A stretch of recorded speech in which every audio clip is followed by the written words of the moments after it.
வேகமாக நகர்ந்து வரும் இந்த கண்டம் ஆசியாவுடன் மோத வாய்ப்புள்ளது என்று கூறுகிறார்கள். இது எதிர்காலத்தில் என்ன மாதிரியான மாற்றங்களை ஏற்படுத்தும் என்று ஆராய்ச்சியாளர்கள் கூறுவதை பற்றி இந்த வீடியோ தொகுப்பில் பார்க்கலாம். உலகின் அதிவேகமாக நகரும் கண்டமான ஆஸ்திரேலியா ஆசியாவுடன் மோத வாய்ப்புள்ளதாக ஆராய்ச்சியாளர்கள் கணித்துள்ளார்கள். ஆஸ்திரேலிய கண்டம் வடக்கு நோக்கி மெதுவாக நகர்ந்து வருகிறது. இதனால் பெரிய அளவில் நிலப்பரப்பில் மாற்றம் இருக்கும் என்பதும் ஆய்வாளர்களின் கருத்தாக உள்ளது. நம் பூமி தோன்றியது முதல் பல்வேறு கால மாற்றங்களை சந்தித்து வருகிறது. பல மில்லியன் ஆண்டுகளுக்கு முன்பு நிலப்பரப்பாக இருந்த இடம் இன்று கடலாக மாறியுள்ளதாக ஆய்வாளர்கள் கூறுகிறார்கள். ஒரு காலத்தில் நிலப்பரப்பாக இருந்த இடங்கள் கூட கண்டங்கள் ஒன்றுடன் ஒன்று மோதிக்கொண்டதால் பெரிய மலைகளும் சுனாமி என பிரளயமே ஏற்பட்டதாக கூறுகிறார்கள்.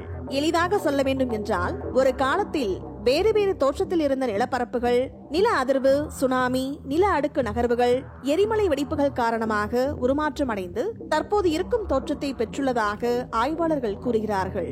பூமியின் மேற்பரப்பு டெக்டோனிக் தட்டுகள் எனப்படும் பெரிய பாறை துண்டுகளால் ஆனது. இந்த தட்டுகள் மெதுவாக நகர்கின்றன.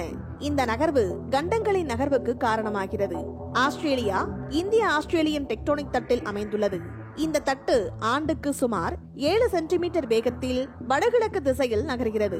தனி தீவு போல காட்சியளிக்கும் ஆஸ்திரேலியா ஒவ்வொரு ஆண்டும் இருக்கும் இடத்திலிருந்து 2.8 அங்குலம் நகர்ந்து செல்வதாக ஆராய்ச்சியாளர்கள் கூறுகிறார்கள்.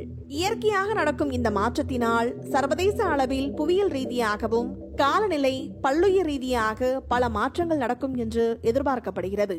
கண்டங்கள் நகர்வதை பிளேட் டெக்டோனிக்ஸ் என்று அழைக்கின்றார்கள்.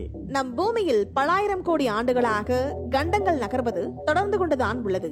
50 மில்லியன் ஆண்டுகளுக்கு முன்பு அண்டார்டிகாவுடன் இணைந்திருந்த ஆஸ்திரேலிய நிலப்பரப்பு பின்னர் தற்போது இருக்கும் இடத்திற்கு வந்துள்ளது. ஆஸ்திரேலியா ஒரு தனித்துவமான கண்டமாகும். அதன் பெரும்பாலான பகுதி சமவெளியாகவும் பாலைவனமாகவும் உள்ளது. ஆசியா உலகின் மிகப்பெரிய கண்டமாகும். இது பல்வேறு புவியியல் அமைப்புகளை கொண்டுள்ளது. குறிப்பாக இமயமலை போன்ற பெரிய மலைத்தொடர்கள் உள்ளன. ஆஸ்திரேலியா ஆசியாவை நோக்கி நகர்வதால் இந்த 2 கண்டங்களின் புவியியல் அமைப்பில் குறிப்பிடத்தக்க மாற்றங்கள் ஏற்படும் என்று ஆய்வாளர்கள் எச்சரித்துள்ளார்கள். ஆஸ்திரேலியா ஆசியாவை நோக்கி நகர்ந்தால் இந்த 2 கண்டங்களின் டெக்டோனிக் தட்டுகள் மோதும். இந்த மோதல் நில அதிர்வு, எரிமலை வெடிப்புகள் மற்றும் புதிய மலைத்தொடர்கள் உருவாக்கம் போன்ற புவியியல் நிகழ்வுகளுக்கு வழிவகுக்கும். இது அளவில் மிக மிக சிறியது என்றாலும் கூட பல மில்லியன் ஆண்டுகளுக்கு கணக்கிட்டால் நம் பூமியின் மேற்பரப்பில் பெரும் மாற்றமே ஏற்படக்கூடும். மனிதனின் நகம் எவ்வளவு வேகமாக வளருமோ அதே வேகத்தில் இது வளர்ந்து கொண்டே இருக்கிறது. அதிலும் ஆஸ்திரேலிய கண்டம் நகர்ந்து ஆசிய கண்டத்துடன் மோத இருப்பதாக கர்டின் பல்கலைக்கழகத்தைச் சேர்ந்த பேராசிரியர் ஜியாங் லீ கூறியுள்ளார். இப்படி ஆஸ்திரேலிய கண்டம் ஆசிய கண்டத்துடன் மோதினால் ஆசியாவின் நிலப்பரப்பில் பெரும் மாற்றங்கள் ஏற்படும். ஆசிய கண்டத்தில் இருக்கும் இந்தியா, பாகிஸ்தான், சீனா ஆகிய நாடுகள் பல பகுதிகளின் நிலப்பரப்புகளும் எப்படி மாறும் என்பது கற்பனைக்கும் எட்டாத விஷயமாக இருக்கும் என்று ஆய்வாளர்கள் கூறியுள்ளார்கள். 80 மில்லியன் ஆண்டுகளுக்கு முன்பாக அண்டார்டிகா கண்டத்திலிருந்து பிரிந்து வந்ததுதான் ஆஸ்திரேலிய கண்டம். கடந்த 50 மில்லியன் ஆண்டுகளாக இந்த ஆஸ்திரேலிய கண்டம் மெதுவாகவும் சீராகவும் வடக்கு நோக்கி நகர்ந்து வருகிறது. இந்த நிகழ்வுகள் கடலோர பகுதிகள் மற்றும் மக்கள் தொகை அடர்த்தி மிகுந்த பகுதிகளில் பேரழிவுகளை ஏற்படுத்தும். ஆஸ்திரேலியா மற்றும் ஆசியாவின் கடலோர பகுதிகளில் வசிக்கும் மக்கள் இந்த நிகழ்வுகளால் பாதிக்கப்படலாம். அதேபோல புதிய மலைத்தொடர்கள் உருவாகும்.